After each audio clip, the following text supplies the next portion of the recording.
Shalom Orot. Another very important mitzvah for Sukkot is the Arbaat Aminim, the four plants that we take during Chag Sukkot. Again, in Vaikra, Kaf Gimel, Parashat Emor, Pasuk Mem, Pasuk 40, Ulkachtem Lachem Bayom Harishon, the first day of Sukkot. We have to take Peri Etz Hadar, which is the etrog, Kapote Marim, which is the Lulab, Ba'anaf Etz Avot, which is the Hadassim, Be'arve Nahal, and we have to talk the Arava, the willows, Usmachtem Lifnei Adonai Elohechem Shivat Yamim, and to be happy in front of Hashem, that means in the Bet HaMikdash in those days, for 7 days. This is the pasuk that teach us about this mitzvah of Arbat Aminim. Now the Torah doesn't say why specifically these four plants were chosen. So Chachamim, our rabbis, they told us two very famous symbolism. The first one is that each one of these plants represents a different part of the body, like the etrog represents the heart, the lulav represents the spine, the adasim represents the eyes, and the arava represents the mouth.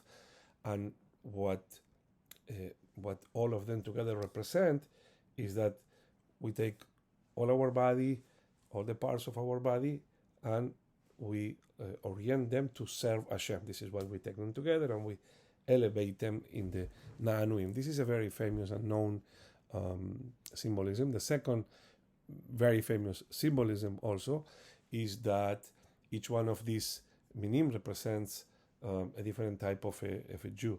So the etrog represents the Jew that is very informed, very educated in Torah, is very studious, he knows Torah, and he also does fulfill the mitzvot. He also lives a Jewish life.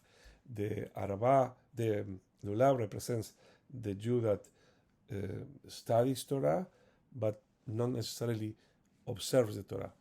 The other one, the Adas, represents the Jew that fulfills the Torah, but doesn't study, doesn't know why he does or he or she does what they do. And the Arava represents the one that doesn't know anything, a Jew that doesn't know Torah and doesn't observe the Torah. So the message is that after Yom Kippurim, we are all the same. We take all together. We are united, and we, by taking them and lifting them, we are saying we are all together again to serve Hashem. So these are the two most famous symbolism that our rabbis taught us 2,000 years ago. There is another thing, and I think that this might be related to the Peshat, which means to the original sense of this mitzvah, because for you to know, almost everything, I would say, even the sukkah that we do in Sukkot, the Arbat Aminim, the tefillot, the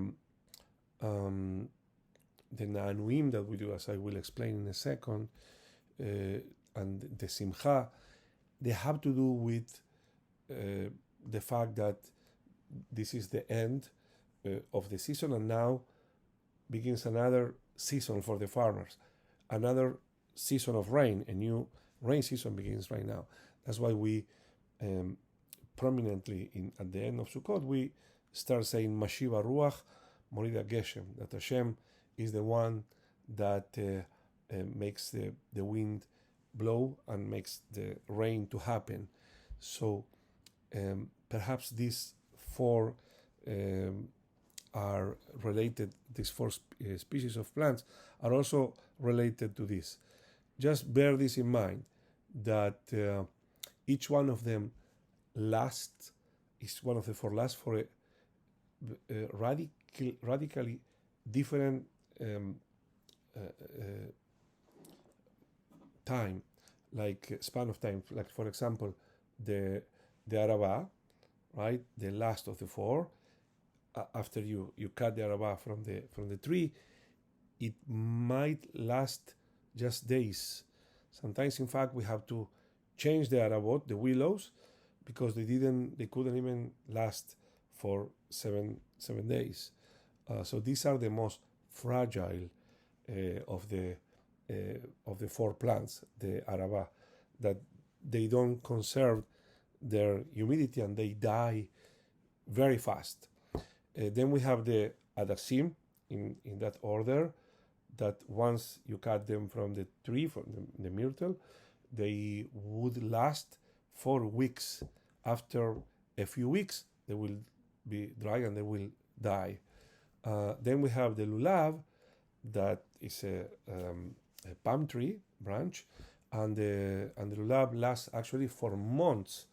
It will only be completely dry in 3, 4, 5, even 6 months after it's cut from the branch. And then we have the etrog, that after you cut it from the plant, it lasts virtually forever, which means it never gets rotten. It dries and it shrinks, but it always preserves its beautiful smell. So, as you see, the araba lasts for days, the adasim, they last for weeks, the lulab lasts for months, and the etrog lasts for years without getting rotten. And it's I don't think this is like something random. I heard this from one of my rabbis a long time ago, talking about these 4 plants. The 4 of these plants are perennial plants, but once they are cut from the source, they all last for different periods of time. So there are so many things that we can teach children about these plants, and these plants that are typical of Eretz Israel. I also wrote a small essay about the Jewish origin of the etrog. I will send it to you in the chat. And let me talk for a couple of minutes about what do we do with the Arbat Aminim. So we take the Arbat Aminim, we take the 4 plants, and we hold them together. Before that, we say the Beracha, al netilat lulav, and then in the Ashkenazi tradition, they shake it to different directions. We Sefaradim, in our Kanisa, we have a different tradition. So it's important for you, because many teachers they talk about shaking the Arbat Aminim or the Lulav. We don't shake it. What we do is we move. It's like virtually it's like a dance. So first of all, we orient ourselves to the south. Then we go and we move to north, and we go like pointing our lulav and etrog ahead, and then we go from north to east, and again pointing with our lulav, and then we go up 3 times, and then we go down 3 times, and then we move all the way west. So it's south, north, east, up, down, west. This is how we do it, and we do it when we do the Beracha for the first time, and also prominently in the Hallel, when we say Hodu l'Adonai ki tov ki le'olam chasdo, and when we say Ana Adonai Hoshiana, and it's beautiful because in our community, Baruch Hashem, virtually everyone has lulav and etrog, and it's impressive to see every person in the room like moving their lulavim in these directions, and the symbolism, according to a very famous rabbi called Menoret Maor, is that we are thanking Hashem for what He provided to us, for all the food and the plants and the vegetation, which also is the vegetation is the main food that Olam created for us and for the animals. And we also feed from animals, but at the end, everyone feeds from the plants. This is the most basic source of food. So we thank Borei Olam for the past, and we ask Borei Olam for the future. This is how we explain, and this is the way of thanking Hashem for the all the winds that bring rain and that produce or allow the farmer to have plants and to have food for the past year, and Bezrat Hashem for the next year. So as I said, the subject of rain is very, very prevalent in Sukkot, and also obviously in Shemini Atzeret. So this is a very brief summary.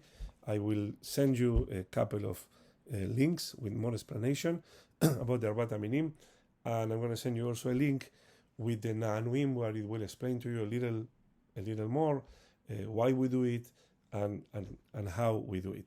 So I hope that this helps for the classes tomorrow, and I hope we can take advantage of these few minutes that we will have to explain these two very important mitzvot.